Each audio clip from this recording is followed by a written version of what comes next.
Ճշմարտություն։ Հաղորդաշար յուրաքանչյուր երկուշաբթի ժամը 20-ին Արդար Հայեմի եթերում։ Բարև ձեզ հարգելի հայրենակիցներ, Արդար Հայեմ կայքի եթերում ճշմարտություն հաղորդաշարն է եւ ճշմարտության որոնումներով մենք հերթական անգամ հյուրընկալվել ենք Շիրակի թեմի առաջնորդ Միքայել arczepiskopos Աճապահյանին։ Աստված օգնական, Սրբազան հայր։ Աստված պահապան։ Սրբազան հայր, պետք է հողում տամ ձեր անցած հաղորդմանը, այս ճշմարտություն հաղորդաշարի շրջանակներում, որտեղ դուք անդրադարձ կատարելով հայոց առաքելությանը, շեշտեցիք շատ կարևոր մի գաղափար, որը մեջ բերելով հիշեցնելու համար մեր հեռուստադիտողներին այդ հատվածը, կցանկանայի այսօրվա մեր ամբողջ ասելիքը կառուցենք հենց այս մեջբերման վրա։ Եվ այսպես, դուք ասում եք. ցանկացած հայ մարդ, երբ որ փնտրի Աստծո կամքը, ինքը կհասկանա, որ Աստված այսպես է կամեցել, որ ես ծառայեմ այս աշխարհագրական միջավայրում երկնքի առկայություն ստեղծելու եւ պահելու, պահպանելու համար։ Դա է իմ առաքելությունը։ Առկայություն հաստատելու այս հայկական լեռնաշխարհում, հայկական կենսատարածքում երկնքի առկայություն հաստատելու համար է իմ առաքելությունը։ Եվ Հնդկաստանում կամ Չինաստանում բարեկեցիկ ապրելը չէ իմ առաքելությունը։ Իմ առաքելությունը այս տարածքում բարեկեցիկ ապրելու միջոցով հոգևոր երկնքի Աստծո արքայություն ստեղծելն է։ Վերջի վերջո մի վիճավայր ստեղծվի այս երկրի վրա, որտեղ երկնքի թագավորության մանրակերտը կա։ Սա է հայ առաքելությունը, այլապես ինչու համար հայկը նետահարեց բելին։ Եվ հիմա այս հոգևոր իմաստությանը, այս պարզ, բայց կարելի ասել հավիտենական ճշմարտությանը ընդհանրապես կարող եմ հավելել մեկ այլ հաստատուն հարցադրումով, ապա ինչու 301 թվականին մենք ընդունեցինք նաև քրիստոնեությունը, որովհետև հիմքում հենց այս առաքելությունն է, որը հազարամյակների խոսքից գալիս շարունակվում է եւ դեռ իր ուղենիշն է ունի դեպի հավերժություն։ Հիմա այս առումով կցանկանամ հարցս ուղղել։ Եթե մեր առաքելությունը այս հիմնարար կարելի ասել տեզերական նշանակության գերխնդիրն է Աստծո արքայությունը կառուցել երկիր մոլորակի վրա, հատկապես հայկական լեռնաշխարհում, հայկական միջավայրում, ապա այս վերջին 100 տարիների ընթացքում, առավել եւս վերջի 5 տարիների ընթացքում մեր ազգին պատուհասած ցավերը, ողբերգությունները միգուցե այն բանի հետևանք են, որ մենք կամա թե ակամա շեղվել ենք, հեռացել ենք, գուցե ուրացել կամ դավաճանել ենք հենց այս աստվածատուր եւ տեզերական առաքելությանը։ Այո, բայց դա 5 տարվա, 100 տարվա բան չի, շեղումը շատ ավելի վաղուց է։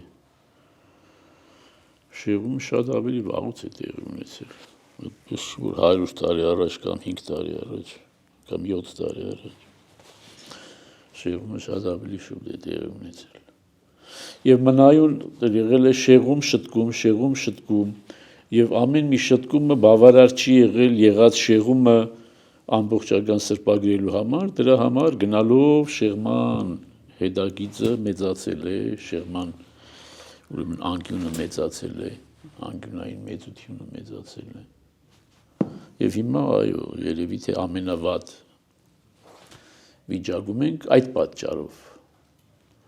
որովհետև որևիցե մի շտկում չի կարողացել վերականգնել, վերադարձնել, ասենք 301 թվականի վիճակին կամ 451 թվականի վիճակին։ Մենք ունեցել ենք այդ իմաստով 3 մեծ հաջողություններ այդ առաքելության վրա, դա առաջինը հայքի նետն է, երկրորդը 301 թվականն է, երրորդը 451 թվականն է։ Դրանից հետո մանայուն կերպով շեղում, փոքրիկ շտկում եւ ես միշտ շտկում անբավարար, որի պատճառով շտկումներից մեկի փորձը նաեւ ասենք սարդարապատն էր, շտկումներից մեկ փորձը ասենք 92-94 թվականների ազատագրական պատերազմների եւ իբրև թե անկախ պետականություն ստեղծելն էր,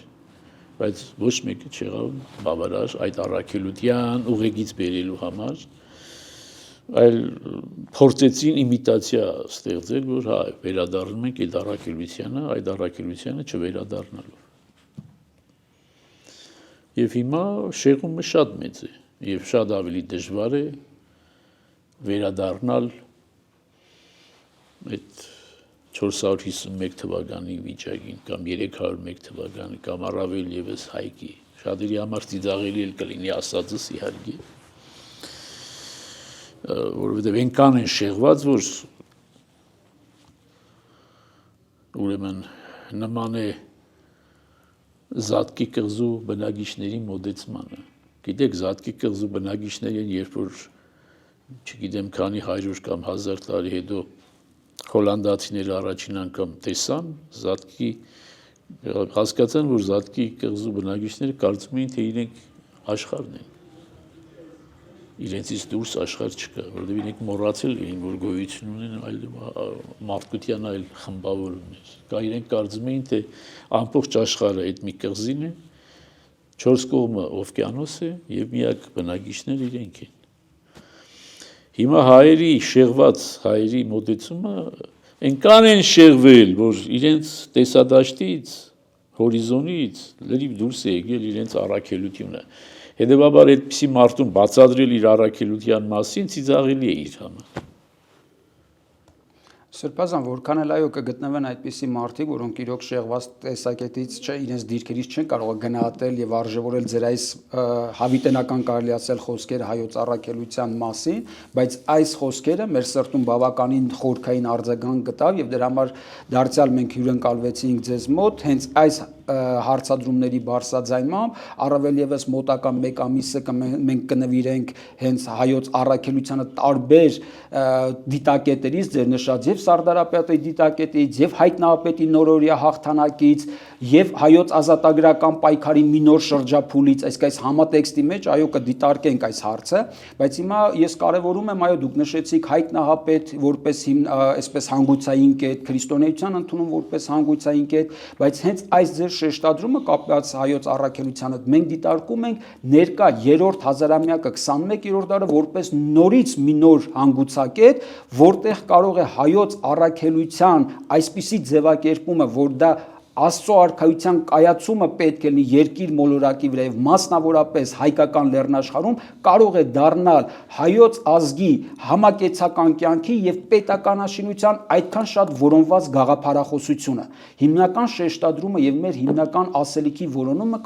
կայանում է այստեղ որ եթե հայ մարդը որ այսօր ամեն օր խոսում է ազգասիրությունից հայրենասիրությունից կարողանա շեշտադրումը դնել որ այդ հայրենասիրությունից եւ ազգասիրությունից առաջ պետք է որոնի սեփական առաքելությունը, իսկ այդ առաքելությունը Աստծո արքայության հաստատումն է, դա գուցե փոխի ամբողջ համակեցական եւ ազգակեցական կյանքը եւ այդ որոնված գաղափարախոսության հիմքը հանդիսանա։ Ուրեմն այն բանին նորից վերադառնամ իմ ասածին, այն ինչ որ ասում եմ, համոզումով եմ ասում։ Ուրեմն երբ որ ինչ որ մեկին ինչ որ մի բան պիտի հրավիրես, դա պիտի ցույց տաս։ Որպեսզի ցույց տաս, դա պետք է լինի իր հորիզոնում։ Եթե այդ մարդու հորիզոնում չկա, օվկիանոս է հորիզոնում։ Ինչպես բացատրես հայի առաքելությունը։ Տեսեք ամենավերջին օրինակը, ոչ թե ինձ համար այդ օրինակը բան է, այդ վերջին օրինակն է։ Ինչպես կարող ես ասենք, ինչ է Թաթուլ է, ինչ է այդ երկրի անունը։ Թաթուլի համերգին ճրագալույցի պատարակի ժամանակ, հարության ճրագալույցի պատարակի ժամին, Թաթուլի համերգ գնացող մասսային դու ոնց կարող ես բացատրել հայ առաքելությունը։ Ամենայն հարգանք իրենց, ես չեմ, ես ոչ հայհոյում եմ, ոչ բան, չէ՞ որ։ Ինչպես կարող ես այդ մասսային բացատրել հայ առաքելությունը։ Իր հորիզոնում չկա դա, իր հորիզոնում գոյություն չունի, օվկիանոս է։ Ընդ որում անծայրացիր օվկիանոս, հիմարության եւ տգիտության անծայրացիր օվկիանոս։ Հիմա սա թող չնկատվի իբրև վիրավորանք, որովհետեւ դա է, որովհետեւ տգետ մարդը կարող է այդպիսի երաժշտություն սիրել։ Ինչպես կարող ես բացատրել։ Դա անհնարին բան է։ Մենք, ասում եմ, այնքան ենք շեղվել մեր առաքելությունից, երևի 180 աստիճան, եթե 360 աստիճան շեղված լինեինք, կվերադառնայինք, չէ 180 աստիճանի վրա շեղվել և մնացել ենք այդտեղ, հետևաբար ոնց էլ նայում ենք, մեր հորիզոնում մեր առաքելությունը չկա, գոյություն չունի։ Եվ սա վերաբերում է հայ անուն ազգանուն կրող մեծամասնությանը, ճնշող մեծամասնությանը։ Հիմա երբ որ սա էլ ասում ենք, փոխանակ անդրադարձ ապրեն մարդիկ, ասեն հա երևի, գնան փորփրեն, այդ հորիզոնը մի քիչ մոտեցնեն, տեսնեն, իրենցով մի քիչ մի երկու հատ թիավարեն, գուցե մի բան բացվի։ Չէ։ Հարցակվում են, հայհոյում են։ Այո, այսօրվա կարելի ասել ողբերգական։ Եվ հետաբար ինչի մասին է խոսքը։ Հայ ժողովուրդը շեղվել է իր առաքելությունից, շեղված է իր առաքելությունից, եւ բոլոր փորձերը դեռևս 1600 տարի շարունակ բոլոր փորձերը հետ բերելու իրենց ուղեցիր հաջող չեն եղել։ Ելով կարող է վստահություն ունենալ, որ իր փորձը կլինի հաջող։ Ես այդ վստահությունը չունեմ, որ իմ փորձը կլինի հաջող։ Ես ուղղակի ասում եմ, որպես իմ խղճի առաջ եւ Աստծո առաջ լինեմ համեմատաբար ազնիվ եւ անկեղծ։ Այլապես ես ինչ-որ ասում եմ, չեմ հավատում դրա գոյությանը կամ դրա իրականացմանը, չեմ հավատում։ Հայ ժողովուրդը սպառել է, բազմաթիվ անգամներ ասել եմ, սպառել է բոլոր իրեն տրված հնարավորությունները, իսկ ինքը հնարավորություն չի էլ ստեղծել։ Տեսեք, իրեն հնարավորություն տրվեց 92-94 թվական, 91 թվական եւ հաղթանակ եւ պետականություն։ Տրվեց, ինքը չվաստակեց։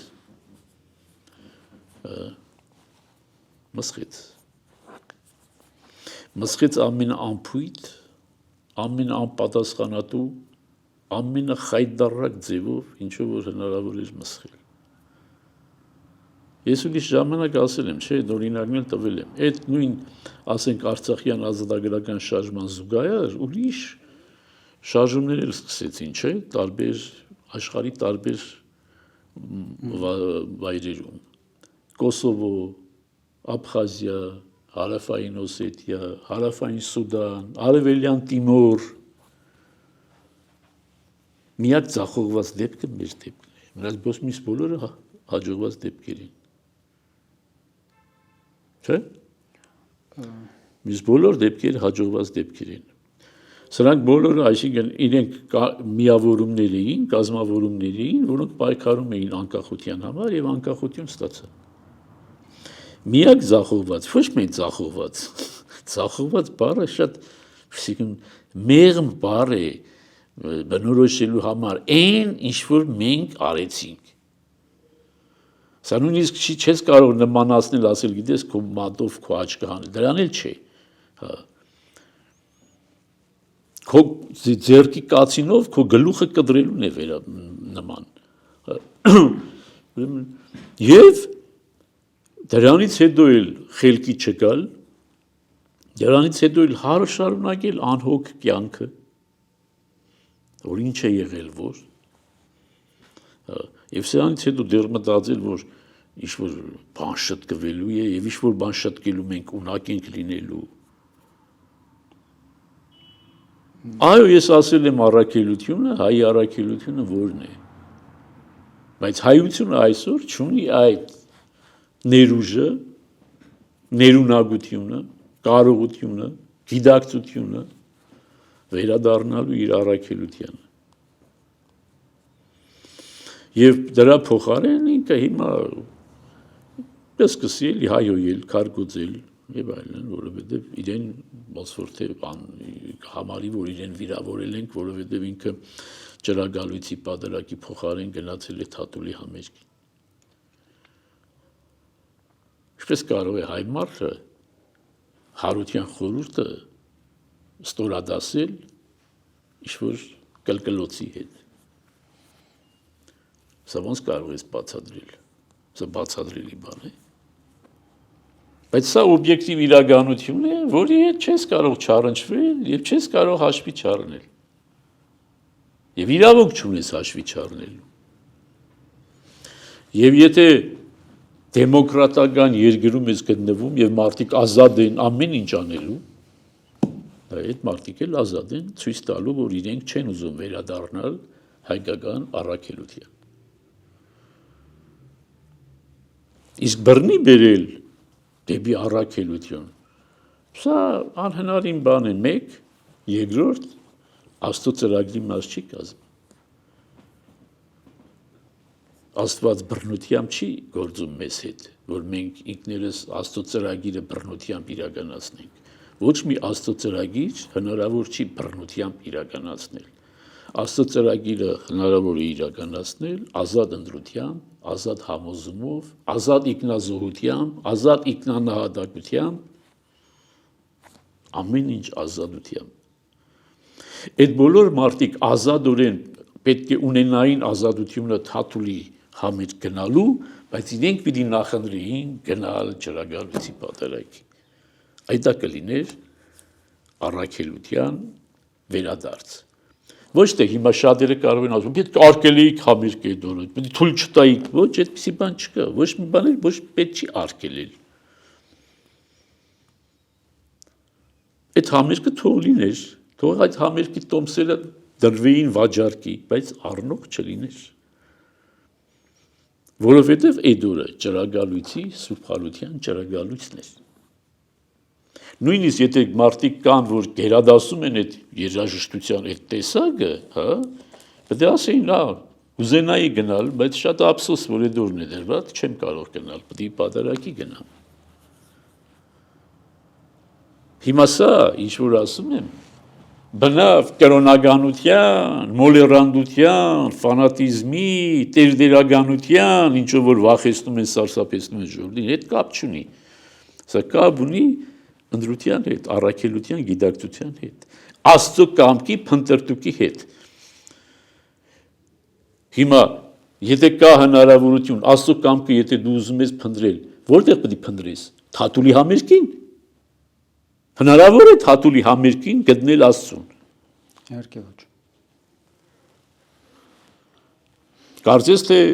պարզ տրամաբանություններ հուշում է, չէ, որ Աստծո կամքը ավելի հնարավոր է գտնել այնտեղ, որտեղ իր հարության ավետիսն է։ Եվ ոչ թե այնտեղ, որտեղ ինչ-որ օտար կլկլոցներ են հնչում, թեև հայաբարբար։ Սրբազան, որոշ առումով չեմ կարող չհամաձայնվել, իրոք դուք օբյեկտիվ իրականությունն եք նկարագրում, բայց միևնույն ժամանակ այդ օբյեկտիվ իրականության մաս է կազմում նաև այն, որ մենք այսօր այստեղ ենք եւ այդ ճշմարտության որոնումներով ենք եւ ձեր խոսքն էլ մեր սրտում արձագանք է գտել եւ այդ ամենով հանդերձ նաև մենք հավատում ենք, որ այդ առաքելության ի դարձ դեռ պետք է հայոց ազգը ապրի, անկախ բոլոր այսօրվա ծանր իրավիճակներից։ Հենց այս առումով էլ երբ դուք ասում եք, այո, ինչպես արվի, որ հայ մարդը որոնի Աստծո կամքը, այս առումով թերևս լավագույն պատգամը պատվիրանը տվեց Քրիստոս, որ ամենից տվեց այսպես, որ կատարյալ եղեք, ինչպես կատարյալ է ձեր երկնային հայրը, եւ հենց այս կատարելությունն է, ինչպես դուք եք ասում, արքայությունը որոնելու կամ գտնելու համար դրա մանրակերտն է պետք։ Մանրակերտը առնվազն պետք է որոնել երկու հարթության մեջ, մեկը սեփական ներաշխարհում, մյուսը սոցիալ-հասարակական կյանքում։ Այո, անձնային տիրույթում կատարյալ լինելու բանաձևը այն է, որ Աստված ներկա է մարդու մեջ եւ այդ հաղորդակցությանը գնալու, այդ հաղորդությունը ստանալու խնդիր ունի մարդը, բայց մյուսը սոցիալ-հասարակական կյանքում այդ մանրակերտը ստեղծելու խնդիրն է, իսկ այդ մանրակերտը թերևս հոգևոր եղբայրության տաճար կառուցելու խնդիրն է դրված, առանց որի թերևս այդ արքայությունը չի կարող սոցիալ-հասարակական կյանքում կայանալ։ Հետևաբար խնդիր է, եթե դարձյալ խոսում ենք ազգասիրությունից, հայրենասիրությունից կամ ազգային գաղափարախոսությունից, ապա ձեր ասածը, որ պետք է հիմք վերցնենք ազգային գաղափարախոսության հիմք, այսպես ասած, այդ Աստծո արքայությունը կայացնելու, ապա միթե այն չի ձևակերպվելու առաջնահերթ որպես հայոց ազգի հոգևոր եղբայրության տաճար կառուցելը։ Եվ եթե այս հրամայականը դու բարդ ես խոսում, ես փորձում եմ ավելի պարզ խոսել, դու ավելի բարդացնում ես վիճակը։ Նույնիսկ պարզ խոսելը մարդիկ չեն, պարզ խոսքը չեն հասկանում, դու ավելի բարդ խոսույթ ես օգտագործում, տաճար կառուցել։ Հիմա որ ասիր տաճար կառուցել, մեծամասնության համար դա ինչ-որ շենք է։ Մեծամասնություն հասկանալու է, դա զուտ քարեղեն շենքի իմաստով։ Ոչ մեկը չի հասկանալու այն իմաստով, ինչով որ դու ուզում ես ասես։ Հասկանաս, ընդհանուր Նախ ես ասել եմ այդ մասին բազմաթիվ անգամներ եմ ասել։ Նախ մեր ժողովուրդը պետք է ընդունի իր հոգևոր տգիտության մագարտակը։ Ինքը պետք է ընդունի, որ ինքը հոգևոր տգիտ է։ Ինքը դա չի ընդունում։ Ինքը ընդունում է, որ ինքը իբրև առաջին քրիստոնյա ազգ լավագույն քրիստոնյան է։ Հիմա մի բանի մասին կարող եմ ասել, որը ոչ ոք չի նկատել, որովհետև ոչ մեկի աչքի այդ իմաստով պրոֆեսիոնալ չի։ Հա։ Բայց ես նկատել եմ, օրինակ Հռոմի պապի թաղման արարողությանը մեր խայտարագությունը նախագահի ներկայության պահով։ Նախագահին դրել էին առաջին շարքում, պատիվ էին արել, որովհետև առաջի դեմքն է, ինքն է առաջի դեմքը այս պետության, ոչ թե վարչապետը։ Ոչ ոք ավելի լավ չի հասկանում արարողակարգը, որ կամ Վատիկանը։ Վատիկանից սկանչելի արարողակարգ ունեցող երկիր չկա, գոյություն չունի։ Հասկանում եք։ Նախորդ պապի թաղմանը գնացել էր Անդրանիկ Մարգարյանը իբրև վարչապետ, զարմացել էր, որ իրեն դրել են երկրորդ շարքում, բայց ուրախացել էր, որ դրել են Անգլիայի վարչապետի հետ երկրորդ շարքում, որովհետև Վատիկանի պրոտոկոլով առաջին դեմքը թագուհին էր այն ժամանակ, Հայաստանում էլ նախագահն էր, ուրեմն երկրորդ դեմքերը պետք է նստեն, ուրեմն քանի որ իրենք Վատիկանը հասկանում է, որ նախագահն է առաջի դեմքը այս երկրի, այստեղի իշխանությունը չի հասկանում, վարչապետը կարծում է ինքն է, ուրեմն դրել էին առաջին շարքում, շատ լավ էին արել, եւ շատ լավ էր, որ առաջին շարքում նստած էր մեր Հայաստանի Հանրապետության նախագահը, բայց այնտեղ պատարագի ժամանակ հասկանում, եւ մեծ մասը բնականաբար քրիստոնյա երկրների նախագահներ էին, եւ պատարագի ժամանակ մի տեղ կա, որտեղ կոչվում է խաղաղության համբույր, հա, ողջույն տուք միմյանց, ի համբույր սրբության, եւ այդ ժամանակ բոլորը մեկի մյուսին ողջունում են, ուրեմն երբ որ հասավ այդ ողջունի պահը, բոլորը մեկի մյուսին ողջունեցին, միակ անտեղյակ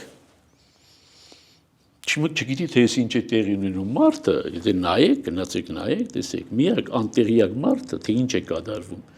հա, Հայաստանի Հանրապետության առաջին քրիստոնյա երկրի նախագահն էր։ Եվ երբ իսկ կողքի կանգնածը շուր եկավ, որպեսզի ողջունի Հայաստանի Հանրապետության, ինքը չհասկացավ ինչ է կատարվում, ինչու համար պետք է ողջունի։ Այդ բոլոր քրիստոնյա, որոնք քրիստոնյա են անունով միայն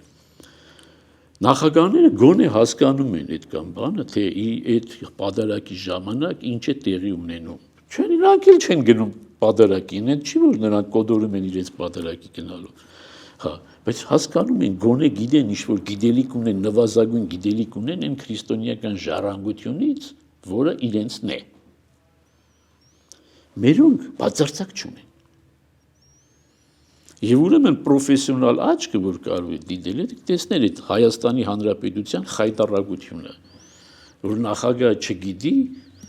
թե ինչ արարողության այդ մասնակցում եւ այդ արարողության պահին ինչ է տեղի ունենում, որին ինքը մասնակից է։ Նախագահի մագարտակով տգիտություն է։ Դուք ժողովրդական պարզ ժողովրդի մագարտակով տգիտությունը ո՞նց եք փարադելու։ Երբ որ քաղաքական էլիտան տգիտ է,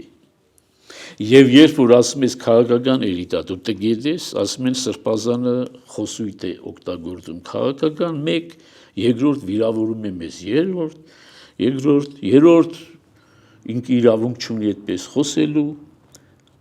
ինչ լեզվով խոսենք, որ հասկանաք դուք իբրև հայ հասարակություն, որ ձեր առաքելությունից շեղված եք, եւ փարված եք տգիտությանը, մարդընչող տգիտությանը։ Այն տգիտությանը, որը ոչ թե ասում է, ես տգիտ եմ, ուզում եմ սովորել,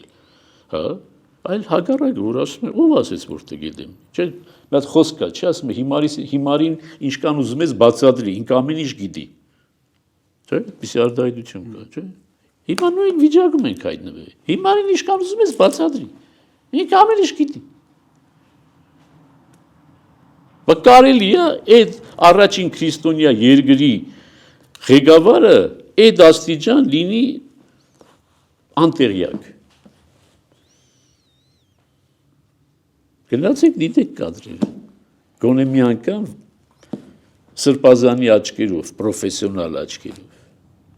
Դե դատելով իհարկե չի ուզենա անդրադառնալ այդ անձին, բայց ինքը երկրորդ անգամ է դուրս է գալիս նման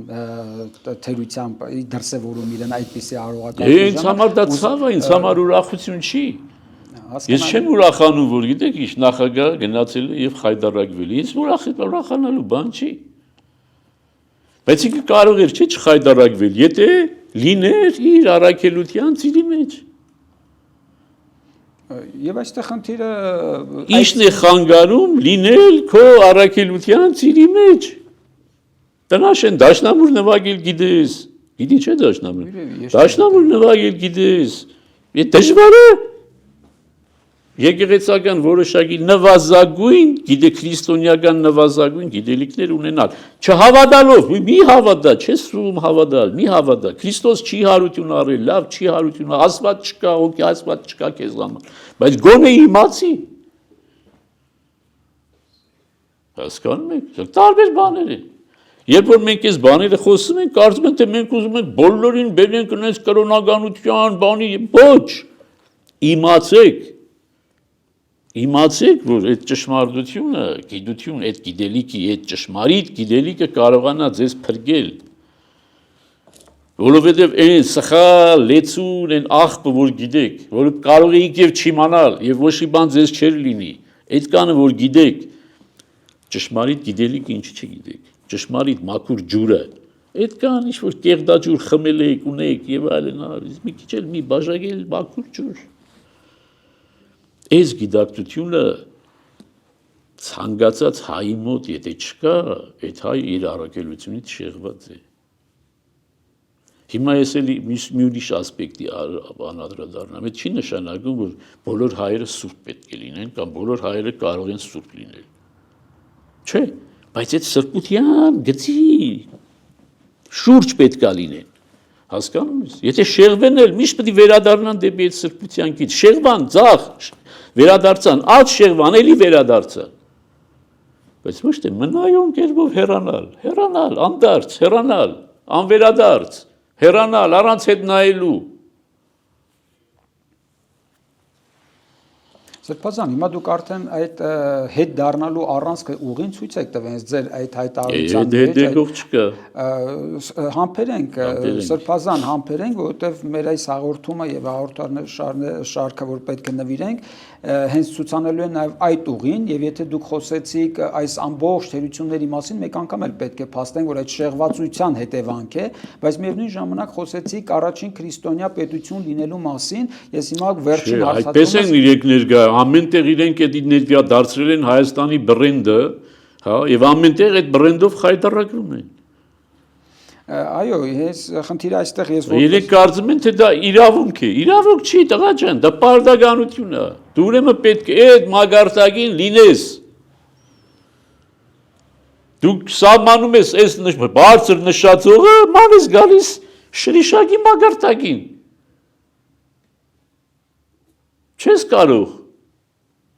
Եթե քո նշածողը ընդեղ է, չես կարող շրիշակի մագարտակի լինել։ Եվ հիմա դուք ասացիք, ինչպես բացատրենք այս պարզ ճշմարտությունները եւ քաղաքական գործիչներին, եւ քաղաքական էլիտային, եւ հասարակ ժողովրդին, այստեղ կարծում եմ շեշտադրումը նորից պետք է դնենք առաջին քրիստոնյա պետություն լինելու վրա եւ ասենք, որ երբ որ ասում ենք 21-րդ դարը, 3-րդ հազարամյակը պետք է լինի հաջորդ հանգույցային կետը, գուցե հենց այս իմաստով, որ պետք է վերաարժևորվի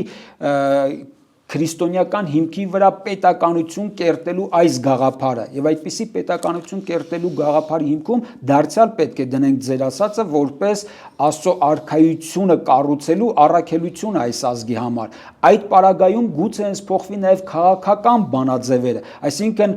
ոգեղեն արժեքները հոգեվոր իմաստները կրոնական բովանդակությունները տեղափոխվելու տրանսֆորմացվելու խնդիր ունեն դեպի քաղաքական բանաձևեր քաղաքական բովանդակություններ որպիսի դրանք գեներացնեն նոր քաղաքական օրակարգեր, այդ քաղաքական օրակարգերի շուրջ հավաքվեն նոր քաղաքական դեպքեր ու քաղաքական գործիչներ եւ խնդիր դրվի արդեն 21-րդ դարում, 3-րդ հազարամյակում նոր քրիստոնեական պետություն կառուցելու խնդիրը, որը մենք ընդհանրապես այսպես ձևակերպում ենք որպես արդար հասարակարգ եւ արդար պետականություն Այսինքն հայոց ազգային պետականության հիմքերը ոչ թե այս շեղված ճանապարհի վրա լինելն է, այլ դարձն է դեպի իր առաքելություն եւ նոր ազգակեցություն, նոր պետություն արդարության հիմքի վրա։ Այսինքն ձեր խոսքը, որ դուք բարձրաձայնել եք, պետք է ինքը հետևողականորեն դառնա, այսպես քաղաքական օրակարգ եւ քաղաքական բովանդակություն, որպեսզի ձեր ասած ինչպես բացատրել դառնա շոշափելի եւ քաղաքական գործիչների համար եւ ժողովրդի համար։ Հետևաբար գուցե բոլորս միասին թե լրագրողները, թե քաղաքական գործիչները, ովքեր ուզում են այն առումով դրսևորվել քաղաքական դաշտում, թե առավել եւս հոգեվորականները շեշտադրումը դնեն հենց սրա վրա, որ 21-րդ դարը, 3-րդ հազարամյակը նոր հանգույցային կետ է վերաիմաստավորելու, վերարժևելու քրիստոնեական առաջին պետություն ունելու հանգամանքը եւ կառուցելու արդարության հիմքի վրա նոր պետականություն, որպես հայոց ազգային արդարապետություն։ Լավ, գիտեք, գնացեք արեք։ Դու էլի բարդացրիր, էլի բարդ լեզվով մտար։ Ես ավելի շատ պարզ լեզվով եմ ասում։ Այնպես չի, որ չեմ կարող բարդ լեզվով ասել, բայց իմաստ չունի բարդ լեզվով ասելը։ Հիմա 21-րդ դար, 3-րդ հազարամյակ, լավ է հնչում, այո, 3-րդ հազարամյակից կարելի ասել դեռ բան չի անցել, ընդամենը 25 տարի, դեռ հազարամյակը առջևում է, բայց եթե նախորդ հազարամյակների սխալների սրբագրումը չլինի, երաշխավորված չի առաջիկա հազարամյակի ճիշտ ընթացքը, երաշխավորված չի։ Անեն չի, որ մենք պետք է ջնջենք, նորից սկսենք, չէ։ Մեր շտկման գործընթացը պետք է սկսվի շատ հեռվից։ Հիմա նույնիսկ, եթե այսօրվա իշխանություն ասում է, բավարարվեք այս իրական Հայաստանով։ Լավ, եթե ենթադրենք նույնիսկ, եթե բավարարվում ենք իրական Հայաստանով, այս իրական Հայաստանում մենք, այս իրական կոչված Հայաստանում մենք Աստծո արքայությունը հիմնելու ենք, թե ոչ։ Առաջին քրիստոնյա երկիր լինելու այդ կամքը ցուցաբերելու ենք, թե ոչ։ Գոնե այս տարածքի վրա այդ անելու ենք, թե ոչ։ Այդ էլ չենք ուզում անել։ Ես կարծում եմ Սրբազան այդ, որ եկեղեցին իր ամբողջ կառույցով այն ինչ դուք ասել եք որպես հայոց առաքելություն, որպես նոր ազգակեցություն եւ պետակաշինություն, պատվերը պետք է իջացնի հասարակական եւ քաղաքական կյանք։ Իջացրել, վերջացրել է, իջացրել է եւ մերժվել է։ Սրբազան այ շնորհակալություն այսօրվա ելույթի համար։ Ես կարծում եմ մերժվել է այն իրականության, այն օբյեկտիվ իրականության կողմից, որը գտնվում էր այդ շեղման, այդ իներցիոն ճանապարհի մեջ, բայց կարծում եմ, որ 21-րդ դարը խոստումնալից պետք է լինի թեկուզ հենց այն իմաստով, որ հետ այսու ազդարարված, հանրահռչակված դնելով Աստծո արքայությունը եւ նրա արդարությունը որպես պետականաշինության, ազգային գաղափարախոսության հիմք ընդունելու այս բանաձևի հիմքի վրա, անշուշտ դարձ դեպի սեփական առաքելություն հայոց ազգը կապրի։ Դա Աստված։ Շնորհակալություն, Աստված օգնական Սրբազան այ։ Աստված բավական։ Ճշմարտություն։ Ողջ ճշմարտությունը մեր իրականության մասին Միքայել arczepiskopos Աջապահյանի կողմից։ Հաղորդաշար յուրաքանչյուր երկուշաբթի ժամը 20-ին Արդար Հայեմի եթերում։